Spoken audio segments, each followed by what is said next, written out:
aller visiter les autres dans d'autres États. Et dans nos pensées, nous on croyait qu'aujourd'hui, là, parce que nous n'allons pas travailler, nous serons nombreux ici. Amen. Ceux qui sont là, que le Seigneur vous bénisse. Amen.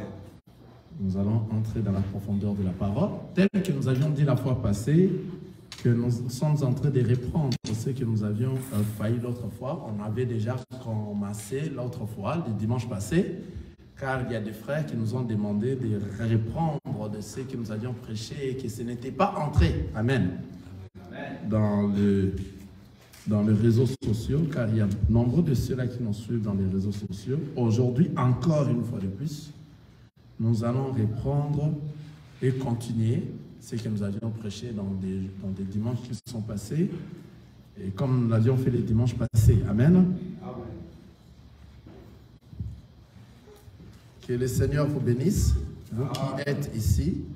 J'aimerais que vous puissiez me suivre avec attentif, parce que ce que nous allons parler aujourd'hui, c'est pour sauver l'Église. Amen. Nous ne parlons pas de l'Église. Si nous parlons de l'Église, cela ne veut pas dire que nous sommes en train de parler seulement de cette assemblée. Donc, partout où les élus de Dieu se rassemblent, amen. La parole que nous prêchons, la parole que vous écoutez dans des réseaux sociaux, de partout, des prédicateurs, des hommes de Dieu qui prêchent la vraie parole, ils ne prêchent pas leur assemblée. Amen. Ils prêchent partout se trouvent les élus de Dieu. Partout se trouvent les enfants de Dieu. Amen. C'est-à-dire toute parole qui vient de Dieu, toute parole qui est inspirée et bien prêchée par l'homme de Dieu, cette parole-là vient de Dieu. Et si cela est réellement bien prêché, ça va changer quelqu'un, et puis la personne ancienne va disparaître et tu vas devenir une nouvelle créature en Jésus-Christ. Amen. C'est pour cela, lorsque nous venons prêcher, nous ne prêchons pas seulement ceux qui sont ici, nous prêchons l'assemblée, la grande famille des enfants de Dieu. Amen. C'est-à-dire, si nous parlons de la grande famille des enfants de Dieu, nous ne voyons pas seulement ceux qui vivent aux États-Unis d'Amérique. Non. Nous ne voyons pas seulement ceux qui vivent au Congo. Non. Nous ne voyons pas seulement ceux qui vivent en France, ou bien en Belgique, ou bien en Allemagne. Non. Nous voyons réellement tous les enfants de Dieu qui se sont éparpillés dans les nations. Quelqu'un est en train de voir ça? C'est-à-dire, notre pays souvent disent que le Congo, notre pays, c'est le pays de Dieu. Dieu a choisi ce pays. Amen. Et celui qui est de Congo-Brazzaville ou bien de Gabon, qu'est-ce qu'il dira de leur pays? Que Dieu aussi a choisi leur pays. Donc, chacun dira que notre pays est le pays béni de Dieu. Amen. Mais en réalité, le pays que nous sommes, c'est ce que nous appelons, c'est ce qui constitue les nations. Amen. Maintenant, ce qui constitue la famille des enfants de Dieu ne sont pas ces pays-là. Car Dieu, au début, il avait choisi un peuple pour marcher ensemble avec eux. C'était Israël. Vous voyez? Le peuple d'Israël. C'est pour cela que nous avions une nation d'Israël et les nations.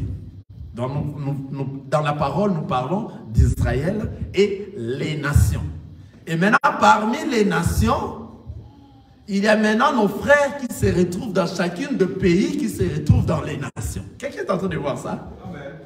C'est-à-dire, si vous dites que la RDC, c'est le pays des dieux. Non, tu es dans l'erreur. Il y a cependant des enfants de Dieu, quelques enfants de Dieu qui sont tombés en RDC. Il y a quelques enfants de Dieu qui sont tombés au Rwanda. Il y a quelques enfants de Dieu qui sont tombés au Gabon. Ce sont tous ces enfants de Dieu partout dans le monde, en France, en Belgique. C'est ce qui constitue la grande famille des enfants de Dieu. Alors ces enfants de Dieu là, ce ne sont que ceux qui ont été choisis avant la création. Ce ne sont que ceux-là qui écoutent la voix du Père et reviennent et suivent cette voie pour retourner à la maison. C'est-à-dire les enfants de Dieu sont ceux-là qui sont venus du ciel et ils doivent retourner à la maison. Ce n'est pas dire Congo est Rwandais. C'est pour cela, nous, on n'a pas de conflit que non. Toyi Naba Rwandais, par exemple. Un enfant de Dieu ne peut pas avoir de querelle ou bien prier contre, par exemple, parce que la RDC et le Rwanda ne marchent pas. Moi, je suis contre les Rwandais et moi, je vais mal prier pour eux. Non, nous, on ne pourra pas prier ainsi parce que au Rwanda, il y a des enfants de Dieu qui sont tombés aussi là-bas, qui forment la famille chrétienne. Comment est-ce que moi je peux prier enfin que eux là-bas, amen, aient du mal? Alors parmi eux, s'il y a de mes frères qui sont là-bas, il n'y a pas moyen que je pense mal à eux. C'est pour cela que les choses de Dieu ne sont pas les choses du monde. Amen. Si nous parlons de la politique, ce n'est pas la parole de Dieu. C'est en dehors de la parole de Dieu. Nous, en tant qu'enfants de Dieu, nous savons qu'on a des frères partout. Et nos frères, là, ce sont seulement ceux-là qui entendent la voix. Et lorsque ils entendent la voix, ils vont reconnaître la voix du Père et ils vont suivre. Quelqu'un est en train de voir ça? Même ici, ceux qui sont en Allemagne, en France, en Belgique, c'est comme ça que le Seigneur nous a éparpillés par-ci, par-là. C'est pour cela, nous, les enfants de Dieu, nous sommes des chrétiens. On n'a pas une nation telle que moi je suis congolais. Non, je ne suis même pas congolais, je ne suis pas américain, je suis rien, je ne suis qu'un chrétien. Donc tout enfant de Dieu est chrétien. Maintenant il est éparpillé par-ci, par-là dans les nations. Maintenant parmi les nations, à tous ceux qui l'ont reçu et croient à son nom, ce sont que ceux-là que Dieu va donner le pouvoir de devenir enfant de Dieu. Ce pouvoir-là va se manifester au ciel. Quelqu'un est en train de voir. C'est pour ça, lorsque nous venons prêcher la parole de Dieu, nous ne prêchons pas seulement l'ensemble de ceux qui sont là. C'est pour ça que nous avons aujourd'hui, Dieu nous a fait grâce d'avoir des réseaux sociaux, afin que la parole s'éparpille par-ci, par-là. Amen. Car il y a beaucoup de désordre dans les églises. Amen. Il y a pas mal de désordre dans les églises, dans les assemblées dites de Dieu. Alors s'il y a des désordres, il faut prêcher là où il y a le mal, afin que le mal quitte. Amen. Car le Seigneur nous a donné cette grâce, cette petite grâce de venir essayer à mettre de l'ordre dans les assemblées. Amen. S'il y a le désordre, il n'y aura pas moyen d'évoluer tout ensemble là où se trouvent les enfants de Dieu.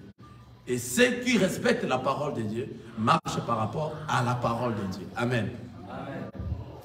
Donc la parole de Dieu telle qu'elle est là, c'est ce qui fait conduire l'Église. Une personne humaine comme ça ne peut pas conduire l'Église. Une personne née du sang, de la volonté de l'homme, ne peut pas conduire l'Église. L'Église est conduite par la parole de Dieu. Or, la parole de Dieu, c'est le Seigneur Jésus-Christ. Vous savez le nom de Jésus, n'est-ce pas? Merci les élus. Le nom de Jésus, c'est la parole de Dieu. Là où 2 ou 3 se rassemblent à mon nom, le nom là, c'est quoi? La parole de Dieu. C'est-à-dire, pour que le Seigneur se manifeste dans toi, il faut que toi, tu reçoives sa parole. C'est pour cela. Si ma parole demeure en toi, et si moi je demeure en toi et que ma parole demeure en toi, c'est ainsi que demandez tout ce que vous voudrez, cela vous sera accordé. Il faut que la parole demeure en toi. C'est à ce moment que toi, tu es devenu un véritable enfant de Dieu. Vous voyez? Mais si la parole ne demeure pas en toi, toi, tu as seulement les noms. Alléluia. C'est-à-dire que toi, tu n'es pas un enfant de Dieu. Car les noms là, beaucoup on peut donner un nom à n'importe quelle personne. On donne. Dans l'époque de Jésus, il y avait aussi de Jésus, des noms qui s'appelaient Jésus. Des bars Jésus, on a écouté dans la Bible. Vous voyez? Les noms, ça ne sert à rien. Mais les noms maintenant de notre Seigneur Jésus-Christ, la parole nous révèle, c'est la parole de Dieu. C'est-à-dire, là où les gens s'assemblent pour le Seigneur, dans toutes les assemblées, là où les élus s'assemblent, c'est la parole qui parle. S'il y a une question, on ne pose que la parole. Donc la parole nous répond à toutes sortes de questions.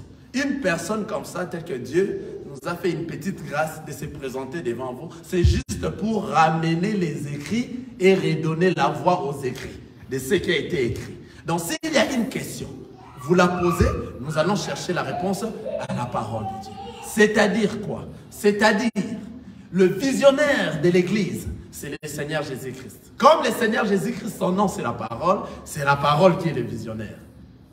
Le grand visionnaire de l'Église, ce n'est pas une personne. Si une personne vient et vous dit que c'est lui qui est le responsable, ou bien c'est lui qui appartient à l'Église, mon Église, c'est un menteur. Dites-vous que cette Église-là n'est même pas une Église. C'est-à-dire, les assemblées des enfants de Dieu, là où les saints s'assemblent, lorsqu'ils ont un problème, ils se réfèrent à la parole de Dieu. Comment est-ce que la parole doit répondre à telle ou telle question? Vous voyez, on ne se donne pas des pensées. Dans l'église, on ne se donne pas des pensées. Que non, comme j'ai vu faire là-bas, dans cette église-là, et nous allons aussi faire ça ici. Non. Est-ce que tu as vérifié qu'eux réellement sont l'église de Dieu? Car l'église de Dieu marche par rapport à la parole de Dieu. Vous avez entendu combien de fois j'ai dit la parole de Dieu, hein? En plusieurs reprises. Parce que c'est la parole qui dirige l'église. Dieu est la parole. Amen. Au commencement était la parole et la parole était avec Dieu et la parole était Dieu. On comprend? Donc, c'est-à-dire c'est la parole qui dirige l'église. C'est la parole qui est le visionnaire d'une église. C'est le Seigneur Jésus-Christ. Une personne humaine comme ça ne peut pas être un visionnaire d'une église. Si nous écoutons cela, nous voyons directement comment est-ce que nos frères et nos sœurs disons. Parce qu'aujourd'hui aussi dans le monde, les sœurs aussi prêchent, tapent grandement à côté. Amen. Voilà. Donc si on a un souci, on se réfère dans la parole de Dieu. Alors, nous sommes venus mettre un peu de l'ordre par rapport aux églises. C'est-à-dire, comme le Seigneur nous a donné cette grâce pour parler s'il y a un désordre, nous ne devons pas se taire. Amen. Amen. Il faut en tout cas parler pour donner un peu de l'ordre dans l'église. Amen. Une chose que je vais commencer par est de savoir que l'église n'est pas un boutique. L'église n'est pas une compagnie que les gens s'assemblent pour créer quelque chose. Amen.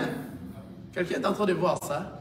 L'église n'est pas un orchestre que les gens se sont assemblés, se sont entendus, que non, que nous puissions chanter ensemble. Non, non, non. L'église n'est pas ce que nous appelons des communautés. Ceux qui ont commencé une communauté congolaise, par exemple, la communauté gabonaise, la communauté française. Ceux qui ont commencé avant, ce sont eux qui sont des piliers de l'église. Non, de la communauté. Tel que ça s'est fait là-bas, ça ne se passe pas de la même manière dans l'église. L'église de Dieu a commencé depuis Genèse, lorsque le Seigneur créait. Là, ce sont des choses cachées. Et c'est venu se manifester le jour de la Pentecôte pour que nous puissions avoir l'église, le nom de l'église, à la mort de notre Seigneur Jésus-Christ. C'est par lui que l'église est sortie. Et le jour de la Pentecôte, le Saint-Esprit est descendu. C'est là que ça a commencé l'église. Dans l'église, c'est le corps de Christ. Pour que quelqu'un vienne parler ou bien prêcher dans l'église, il faut que le Seigneur puisse lui donner mandat. Quelqu'un est en train de voir ça? Mandat. Quel est ce mandat? Ce sont des dons spirituels. Vous voyez? Je glorifie le Seigneur parce que le frère Chai a évoqué les dons spirituels ici. Donc, il y a des dons spirituels. Et ces dons, le jour de la Pentecôte, il y a une diversité de dons. Amen. Amen. Mais il y a les dons que nous appelons les dons de la parole d'autorité. Ces dons-là, toute femme, tout homme a toutes sortes de dons, sauf que les femmes n'ont pas cette don de la parole, de ministère de la parole d'autorité. C'est pour cela, nous, lorsque nous sommes en train de prêcher la parole de Dieu, nous parlons par rapport à la parole de Dieu. Donc, si tu m'apportes des pensées humaines qui sont à la contre de la parole de Dieu, je vais te dire halte. Dans les assemblées, là, on s'assemble. On ne néglige pas les femmes. Les femmes ont toutes les capacités possibles que l'homme en a. Toutes les dons possibles qu'un homme peut en avoir, la femme aussi peut en avoir. Mais la parole nous dit sauf le ministère de la parole d'autorité. Et là, c'est clair, c'est noir sur blanc dans la Bible. Alors, comme nous suivons la parole de Dieu, nous allons dire halte à cela. Mais cela ne veut pas dire que nous négligeons les femmes. Non. Nous leur déconsidérons. Non. Dans l'église, il y a beaucoup de choses à faire, il y a beaucoup de travail. Car les dames accompagnaient notre Seigneur Jésus-Christ, n'est-ce pas? Là où se trouvent les dames, il y a une mouvance. Vous comprenez? Ils font quelque chose du mieux. Pourquoi? Parce que ce sont eux aussi qui accompagnaient notre frère Paul. Il y avait des jeunes sœurs qui accompagnaient notre frère Paul dans l'évangélisation en cours de route. Mais la parole nous dit, là où on s'assemble, dans un assemblée des saints, que la femme se taise. Ces thèses-là qu'on est en train de parler, c'est par rapport à l'instruction, c'est par rapport à l'enseignement. Mais cela ne veut pas dire qu'une femme ne peut pas acquérir quelque chose pour aller enseigner, par exemple, dans sa maison, pour aller enseigner, par exemple, en cours de route. Cela ne veut pas dire loin de là. Vous comprenez? Mais dans l'assemblée des saints, la parole nous dit non. Amen. Ça, par exemple. Nous allons aller demander la parole de Dieu. Qu'est-ce que la parole nous dit? Car c'est la parole qui est en train de conduire l'Église. Est-ce qu'on se comprend? Les femmes ont toutes les capacités possibles. Nous voyons cela même à l'école, dans une classe. Il y a une sœur qui est la première de la classe. Comment ça, il y a des hommes? Vous voyez? Elles ont toutes les capacités possibles. Mais par rapport à la parole de Dieu, c'est Dieu qui a fait ça comme ça. On ne peut pas changer cela. Amen. C'est pour ça, lorsque nous venons prêcher, nous prêchons par rapport à la parole de Dieu. Et si nous avions des lacunes, on a des problèmes dans le sein de l'ensemble, au sein de l'assemblée, au sein des assemblées, nous irons à la parole de Dieu demander ces problèmes qu'on a. Résous cela, car c'est la parole qui nous donne l'éclaircissement. Amen. Amen. C'est pour ça que je demanderai que nous puissions ouvrir nos Bibles dans le livre des Tites. Amen. Les problèmes que nous disons ici, ça demeure dans beaucoup des églises. Amen. Amen. Alors, il ne faut pas prendre et faire quoi ça? Tirer rancune s'il y a de nos frères qui ne comprennent pas des choses dans l'église. Amen. Il faut éclaircir par rapport à la parole de Dieu. Il ne faut même pas avoir la colère contre des gens qui ne comprennent pas. Il faut en tout cas éclaircir pour donner l'éclaircissement. Amen. Amen. Que le Seigneur vous bénisse. Nous irons nous partons rapidement dans le livre des Tites. Amen. Comme je disais avant, savoir que l'église n'est pas une communauté. Amen.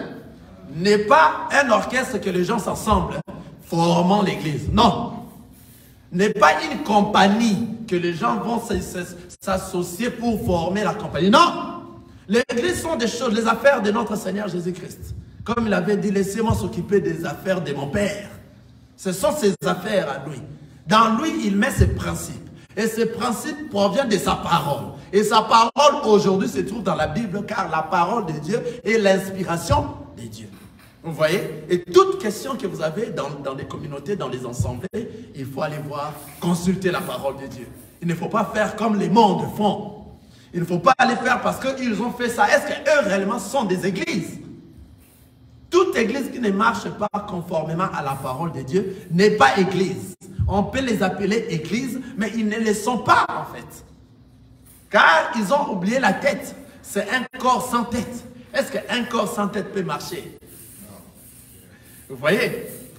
Dans la tête, c'est la tête qui dirige. Alors si vous oubliez la tête, vous faites des choses par rapport à vos pensées, ça, vous n'êtes pas une église. Amen. Dites-vous que vous êtes quelque chose de... On ne sait pas, peut-être vous faites semblable, quelque chose de semblable d'être une église, mais vous ne l'êtes pas. Car l'église, nous mangeons l'agneau à son entièreté. C'est-à-dire toute la parole est importante pour édifier les enfants de Dieu dans l'église. Amen. Nous allons lire dans le livre de Tite. Tite chapitre 1. Nous commençons au verset 5 jusqu'au verset 9. Ici, nous allons parler beaucoup plus de dons. Amen. Tel que lorsque nous sommes en train de conduire l'Église ensemble avec le Seigneur Jésus-Christ et qui nous a donné cette grâce, petite grâce pour venir conduire. Il y a des diacres, il y a des anciens, il y a de tout. Amen. Dans l'Église. Maintenant, il faut savoir qui est réellement un ancien, qui est réellement un diacre. Amen. C'est différent, les frères. Amen. C'est différent de ce que nous sommes en train de voir dans toutes les églises ici, surtout environnantes. Et ça trompe nombreux de nos frères et nombreux dans beaucoup d'églises au monde. Cela crée un problème. Amen. Nous allons lire et savoir la parole de Dieu. C'est la parole de Dieu qui nous répond. C'est la parole de Dieu qui est le maître. Dans la parole de Dieu, dans les assemblées des saints, dans les assemblées des élus, c'est la parole de Dieu qui répond à toute question que vous avez. Tout ce qui peut vous nourrir, c'est la parole de Dieu. Nous irons commencer par qui est un ancien dans une église? Qui est un ancien dans une église? Nous lisons Tite, chapitre 1, le verset 5 jusqu'au verset 9. Je te laisse. Je reprends. Je t'ai laissé en Crète, afin que tu mettes en ordre ce qui reste à régler, et que, selon mes instructions, tu établisses des anciens dans chaque ville, s'il s'y trouve quelque homme irréprochable, mari d'une seule femme, ayant des enfants fidèles, qui ne soient ni accusés de débauche, ni de rebelles. Car il faut que l'évêque soit irréprochable comme économe de Dieu, qu'il ne soit ni arrogant, ni colère, ni adonné au vin, ni violent, ni porté à un gain déshonnête, mais qu'il soit hospitalier, ami des gens de bien, modéré, juste, saint, tempérant, attaché à la vraie parole telle qu'elle a été enseignée, afin d'être capable d'exhorter selon la saine doctrine et de réfuter les contradicteurs. Alléluia. Ici, on nous a parlé par rapport aux anciens. Amen. Comment un ancien peut être dans l'église? C'est qui réellement un ancien dans l'église? Amen. Un ancien n'est pas une personne parce que l'église a continué, le jour que l'église a continué, qu'il y avait deux personnes, ou bien il y avait que la personne à qui le Seigneur a mis en lui afin qu'il continue l'œuvre du Seigneur, et que lui est venu s'adjoindre à lui, que c'est lui parce qu'il est venu ce jour-là, c'est un ancien. Non, c'est faux. Alléluia. Amen. C'est-à-dire, Mouto Babengara ancien na Bible, na assemblée, na église, et ça montre que ayeboye pona mukolo nzamba pona ki mutu moko a continuer œuvre na na kati ya église pona mutu ana ko rejoindre ko yoka liloba nzambe mutu ana lokola yaka liboso nderza la ancien. Quelqu'un est en train d'écouter ça? La parole nous dit qui est un ancien. Donc ici, ça ne se fait pas comme le monde se font.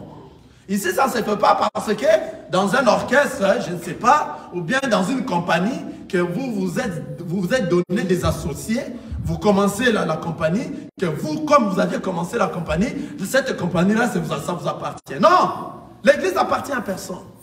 L'église appartient à Dieu. Car c'est Dieu seul qui conduit l'église. Quelqu'un m'écoute? Amen. Nous sommes dans Tite 1, le verset 5 jusqu'au verset 9. Donc c'est Dieu seul qui conduit l'église. L'église n'appartient à personne. Alléluia. Et toute question que nous avions pour l'église, nous la posons dans la Bible. Et ce que je suis en train de dire ici, ça crée des désordres dans beaucoup d'églises. Et il y a plusieurs églises environnantes. Nous sommes en train de voir ce qui se passe. Il y a des anciens que nous avions connus dans les églises que nous connaissons ici, qui nous entourent. Un ancien, il y a deux femmes qui chamaillent contre elle. Les deux, ce sont ses petites amies. Est-ce que ce sont des choses réelles? Il y a deux femmes qui se bagarraient contre un ancien. Et pour avoir un ancien. Ce sont des histoires vraies. Amen. Ce sont des histoires que moi j'ai palpées là où je travaille, à JPS. Un berger, un pasteur, parce que c'est un ancien. Il y a des gens qui se sont bagarrés à cause des pasteurs, des femmes. Ils se sont, comment on se dit? Ils se sont, ils se sont disputés pour soi-disant un ancien. Quelle honte! Quelle honte! Maintenant, regardez, qu'est-ce que nous dit réellement la Bible? La Bible nous dit ceci. Pour que tu sois un ancien, pour que tu sois un évêque, ou bien pour que tu sois un diacre, qui est réellement un diacre? C'est qui un ancien? C'est qui? Ce n'est pas du fait que tu es venu ensemble le premier jour et tu as commencé et que l'œuvre de Dieu derrière ça ne commence pas. Les jours où l'église de Bandaka, Nazara Nabino, non. Si tu dis comme ça, tu ne comprends pas les choses de Dieu. Car l'œuvre de Dieu a commencé depuis les jours de la Pentecôte. Nous ne sommes que en train de continuer cette œuvre qui avait commencé déjà depuis le jour de la Pentecôte. Quelqu'un comprend ça? Maintenant, lorsque toi tu écoutes la parole de Dieu, tu viens s'adjoindre afin que nous continuions cette œuvre ensemble. Tu n'es pas encore un ancien parce que tu es venu et que les autres qui viendront après, ce sont ceux-là qui ont venu te trouver. Toi, tu es un ancien. Non! Les choses de Dieu ne marchent pas comme ça. Tel que nous ne sommes pas si nombreux ici. Et que nous espérons et nous savons que par rapport à la parole que nous prêchons, il y aura un immense des gens ici. Les gens viendront. Il y aura la plénitude des enfants de Dieu que Dieu seul va sélectionner. Maintenant, comme nous sommes là présentement ici, lorsque les autres viendront nous rejoindre, nous sommes devenus des anciens. Ce n'est pas ça la parole de Dieu. Amen. Ce n'est pas ça la parole de Dieu. Ça, ce problème ici, ces problématiques ici, c'est cause dans beaucoup des églises. Et les églises mettent les anciens parce qu'ils étaient venus avant, lorsque nous étions dans le faible commencement, cet homme-là, comme il était là, il soit ancien. Même il est dans les débauches, il est ancien. Même si il n'est pas chrétien, il ne marche pas une vie conformément à la parole de Dieu. Comme il était là, c'est un ancien. Même si sa famille ne marche pas convenablement, on a suivi comme est-ce qui est réellement un ancien dans la parole de Dieu. Je m'excuse. On a suivi. Je vais aller décortiquer petit à petit pour réellement savoir ce qui est un ancien, ce qui est un diacre. Amen. La parole nous dit ceci.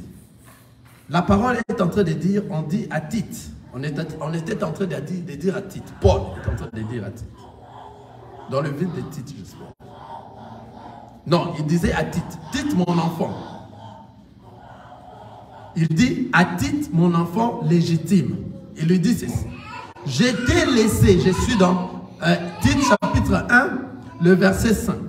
Je t'ai laissé en Crète, afin que tu mettes en ordre ce qui reste à régler. Pourquoi? Parce que l'Église doit quand même avoir une structure que nous devons suivre et que cela soit mis en ordre. Et que selon mes instructions, selon les instructions de Paul, tu établisses des anciens. Donc les anciens sont établis. Quelqu'un est en train de suivre ça. Les anciens sont établis selon les instructions. Ici, les instructions, c'est la parole de Dieu. Selon ce que dit la parole de Dieu, les anciens sont établis dans une église. Amen. Il dit quoi? Tu établisses des anciens dans chaque ville, s'il s'y trouve quelque homme irréprochable. 1. Mari d'une seule femme.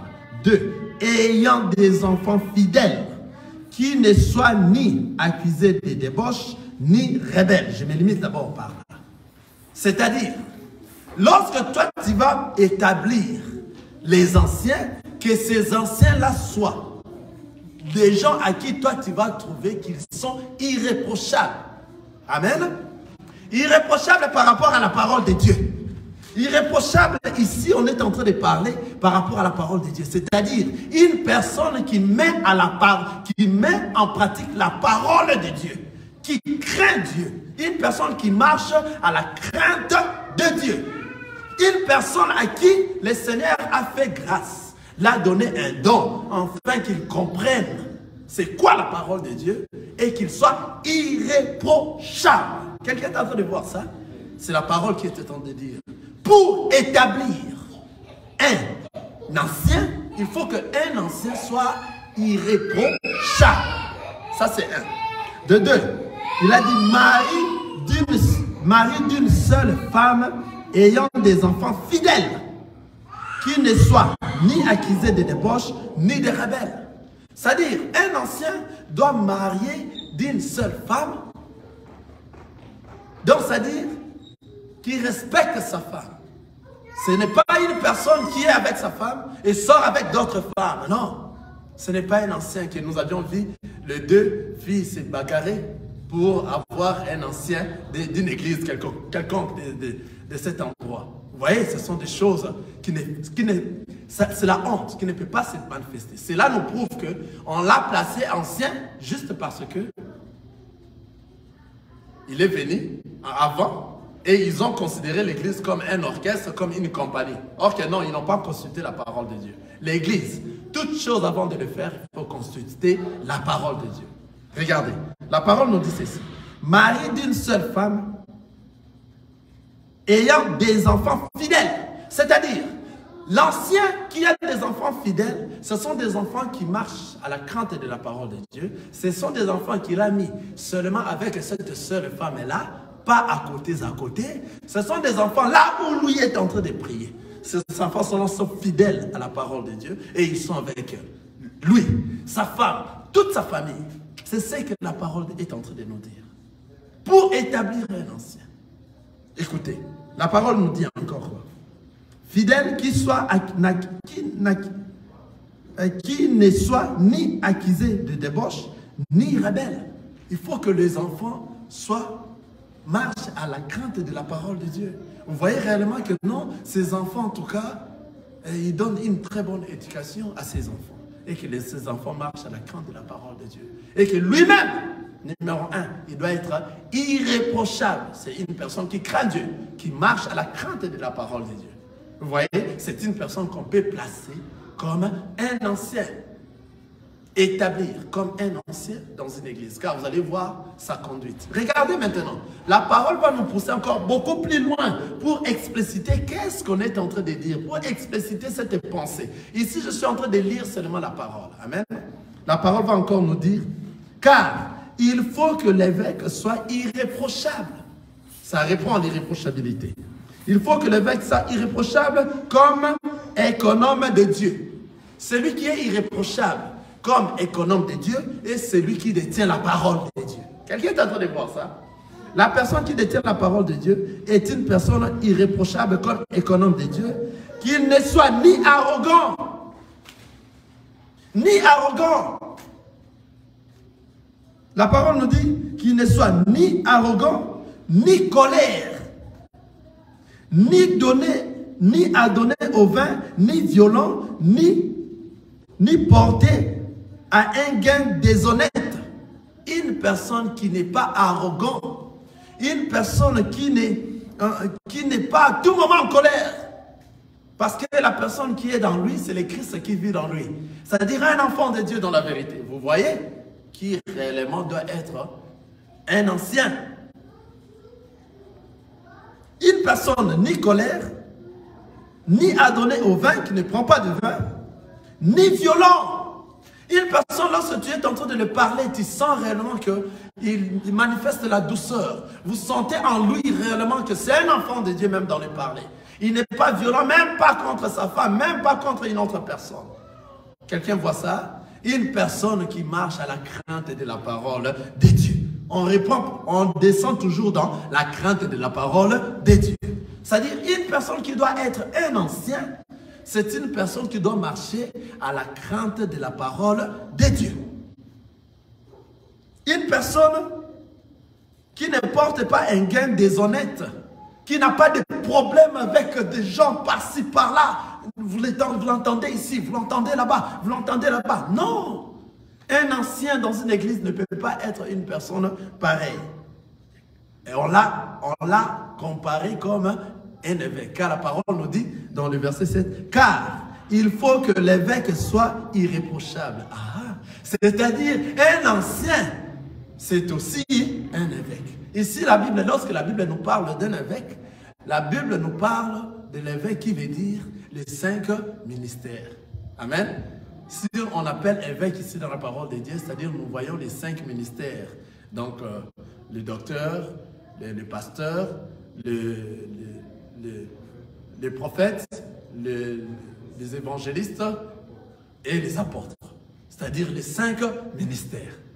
C'est-à-dire un ancien, c'est un ministre de Dieu.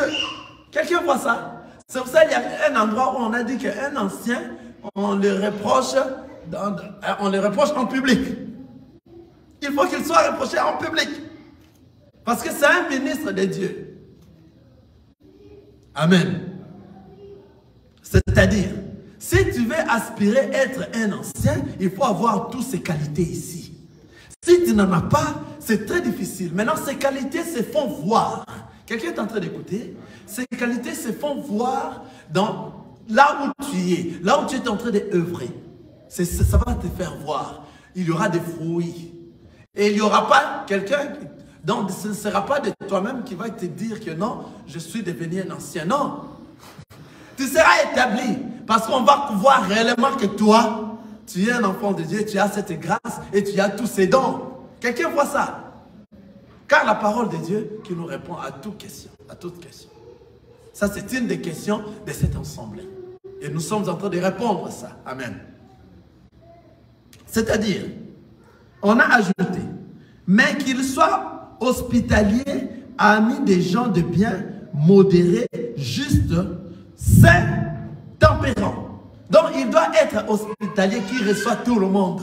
Une personne qui a un grand cœur qui reçoit, même ceux qui le font du mal. Hospitalier, qui reçoit tout le monde. Une personne qui est amie de gens de bien, qui aime tout le monde. Une personne modérée, il est simple. Une personne juste, saint et tempérant. La sainteté, il vit dans une vie de la sainteté, de la sanctification. Vous voyez? Donc, c'est-à-dire, si on est en train de te dire que tu es un ancien, c'est-à-dire tu es ministre de Dieu. Alléluia. Tu es ministre de Dieu. Ta façon d'être, ta façon de vivre, et toi, et tout le monde vont se dire, non, cet homme, c'est un enfant de Dieu. Alléluia. Donc, c'est-à-dire, on n'établit pas un ancien parce que tu es venu avant les autres. Non, non, non, non, non. Une église qui établit les anciens parce qu'il était venu écouter la parole avant les autres, il est devenu ancien, ce n'est pas une église. Ils n'ont pas posé la question à la parole de Dieu. Alléluia. Il faut aller poser la question. Qui est un diacre? Qui est un ancien? Qui est ceci, cela? Sinon, tu vas taper à côté. Et lorsque nous allons poser la question à notre Seigneur Jésus-Christ, ça sera tapé à côté. Quelqu'un est en train de voir et de comprendre ce qu'ils sont en train de dire. Parce que l'église de Dieu doit comprendre ces choses. Et puis, il y a pas mal de ces choses dans des églises. Il y a pas mal de ces choses dans des églises. Et ça crée des séparations. Parce que les hommes de Dieu n'enseignent pas sur ces choses. Vous voyez? Les hommes de Dieu n'enseignent pas et n'entrent pas, ils croient et qu'ils comprennent. Ou bien, ils s'en foutent d'enseigner réellement ces choses. Or, ces choses créent des problèmes. Il faut aller poser la question à la Bible. Il faut aller poser la question à la parole de Dieu. Car c'est la parole de Dieu qui conduit l'église. L'église appartient à Jésus. L'église n'appartient pas à une personne physique. Le visionnaire de l'église, c'est Jésus. Or, Jésus, son nom, c'est la parole de Dieu. Alors, s'il y a une question, il y a un souci, il faut venir poser à la parole de Dieu. Voilà, maintenant, si vous êtes un enfant de Dieu et que vous trouvez que quelque chose que vous avez et que ça vous tourmente, cherchez les hommes de Dieu qui connaissent la parole et posez la question d'abord avant d'agir. Il faut poser la question de savoir. Si vous ne posez pas la question, comment est-ce que vous saurez? Comme la question a été posée ici dans cette assemblée, c'est pour ça que nous invoquons cela pour aider tous les autres assemblées à comprendre tout partout là où il y a des désordres. Là où on met des anciens comme ça et des diacres, parce que c'était avant, et on les remet comme ça. Et parce qu'on les trouve, ils viennent souvent à l'église, ils arrangent les chaises, ils mettent les tout. Est-ce que toi tu connais son comportement? Tu sais comment est-ce qu'il vit? Non. La parole nous dit encore, mais qu'il soit hospitalier, ami des gens de bien, modéré, juste, saint, tempérant. Donc ça dit une personne qui marche à la crainte de la parole de Dieu. La parole ajoute à 9. Attaché à la vraie parole telle qu'elle a été enseignée. Donc, c'est-à-dire, un ancien, lorsqu'on enseigne la parole, il capte cette parole, il comprend cette parole, il a la possibilité d'aller enseigner aux autres. Et il a les soucis d'enseigner aussi aux autres cette parole. Il va comprendre la parole, la vraie parole qui est en train d'être enseignée dans son assemblée. Il ne peut pas dévier, il ne peut pas sortir. On le parle comme ça des gens de dehors, d'autres assemblées, et on lui dit que non, Jésus a dit ceci, d'ailleurs on dit ceci, et lui n'arrive pas à se défendre. Ce n'est pas un ancien. Il doit être à mesure. La Bible dit, attaché à la vraie parole telle qu'elle a été enseignée, telle que la parole de Dieu a été enseignée, afin d'être capable, merci la Bible, afin d'être capable d'exhorter selon la saine doctrine et de réfuter les contradicteurs. Donc tout contradicteur, un ancien, c'est un ministre de Dieu. Donc si un jour le ministre n'est pas là, il est capable d'exhorter correctement. Pourquoi? Parce que c'est un enfant de Dieu d'abord, comme la parole nous a dit. C'est un homme qui marche à la crainte de la parole de Dieu. Il n'est pas conflictuel. Il n'a pas de conflit avec des gens. C'est un homme humble. C'est un homme qui aime les gens, hospitaliers. C'est un homme, lorsque là où il est en train de prier, il donne la fidélité. Que les enfants soient fidèles. Sa femme, ses enfants sont en train de suivre la parole de Dieu. La vraie parole de Dieu qui va les amener dans le ciel. Ils ne peuvent pas être dispersés. Non. C'est-à-dire, dispersé qui veut dire l'homme ici, la femme là-bas, dans différentes églises. Non. Un ancien n'est pas un homme pareil. Alors, pour devenir un ancien, on va te voir dans des marches, en respectant la parole de Dieu. Ta façon d'être, ta façon de se conduire, et ta façon de mener ta vie, nous dira que non, en tout cas, il faut que nous puissions établir ses frères. Sa façon d'être, en tout cas, nous surpasse. Il faut que nous l'établissons. Parce que les anciens, dans l'église, dans les églises, on leur établisse. Nous allons vraiment vous dire que non, regardez, mes frères, aujourd'hui, nous allons établir quelques anciens dans l'église. Qui sont ceux-là que nous devons établir? Ce sont ceux-là. Regardez. La parole nous dit dans 6. S'il s'y trouve quelques hommes irréprochables, seulement ceux qui sont irréprochables par rapport à la parole de Dieu. Irréprochables. Ce sont ceux-là qui sont irréprochables. Mari d'une seule femme ayant des enfants fidèles qui ne soient ni accusés de débauche ni de rebelles. Des enfants fidèles, cela veut dire des enfants qui sont fidèles à leur père, en suivant la parole de Dieu correctement. Et toute sa famille assise. Et nous croyons que Dieu va susciter des dons ici. Et il y aura des gens pareils, ici dans cette assemblée. Ce sont des dons. Et que le Seigneur te donne une grâce pareille. La parole nous dit, s'attacher à la parole de Dieu, à la vraie parole de Dieu, qu'elle a été enseignée, afin d'être capable d'exhorter cette parole, d'exhorter selon la saine doctrine. D'exhorter pas selon ce qu'il attend aux autres parler, qui ne sont pas la saine doctrine, d'exhorter selon la saine doctrine, la vraie parole. Amen. C'est comme ça.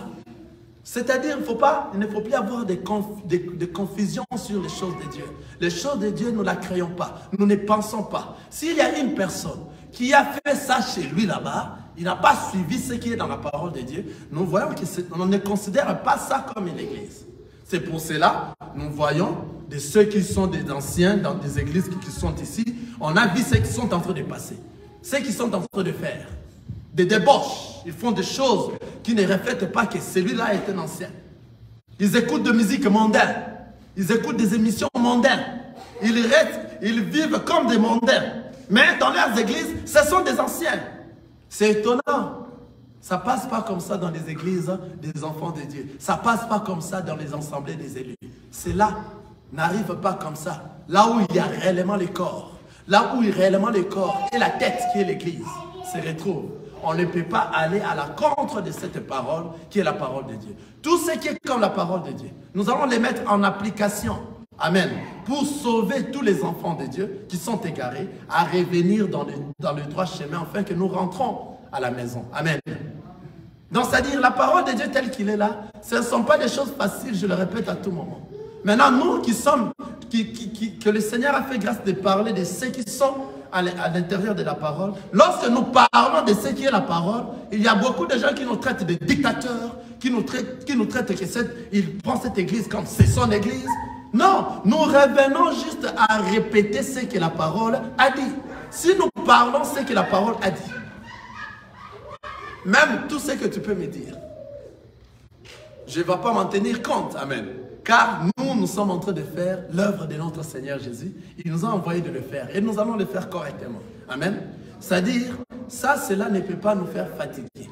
Cela ne peut pas nous faire fatiguer, ne pas avancer dans les choses de Dieu.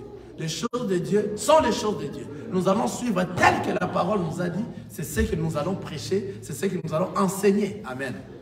Alors, tout ceci, nous disons ça pour l'Église. Afin que l'Église ait l'œil à comprendre. Tu peux être là, tu quittes dans cette ville, tu pars dans une autre ville et que tu écoutes et qu'on t'invite dans une église. Il faut regarder réellement qui sont ceux-là qui sont en train de conduire cette église. Si les pasteurs ne marchent pas conformément à la parole de Dieu, tu leur dis exactement, non, moi je ne saurais pas être avec vous parce que le pasteur là, on l'a attrapé l'autre fois ici avec une jeune sœur. Donc je ne pourrais pas. La tête ne conduit pas, c'est ce que nous avions dit l'autre fois. On a dit si le robinet, c'est-à-dire les robinets, pourra faire sortir de l'eau. De l'eau qui est claire. Mais si de l'eau est sale, amen, les robinets fera faire sortir de l'eau sale. Alors comme c'est le même robinet qui fait sortir de l'eau sale, on ne peut pas boire cette eau-là, car cette eau n'est pas potable. Il faut que de l'eau sorte dans les robinets et que de l'eau soit potable et propre à boire. Amen.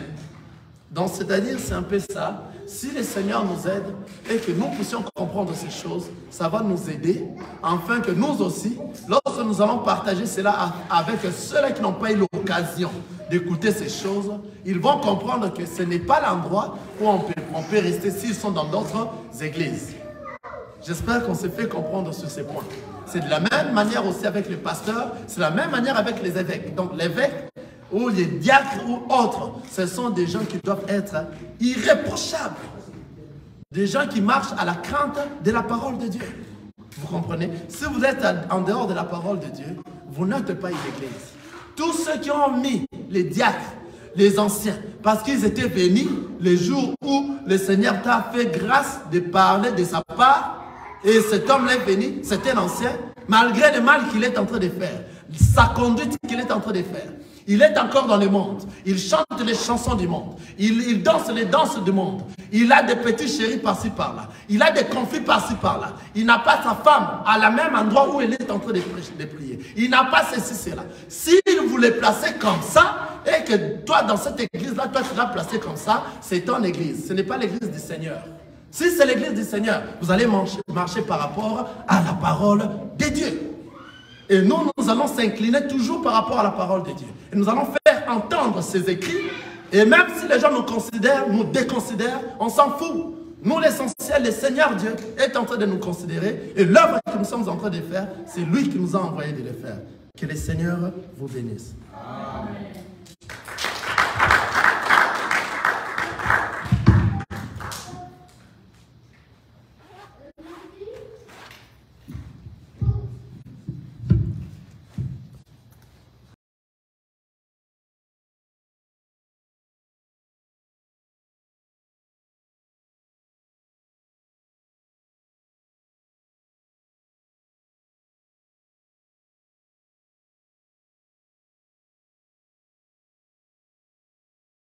Nazakomata ngai, nazakomata ngai, nga nazakomata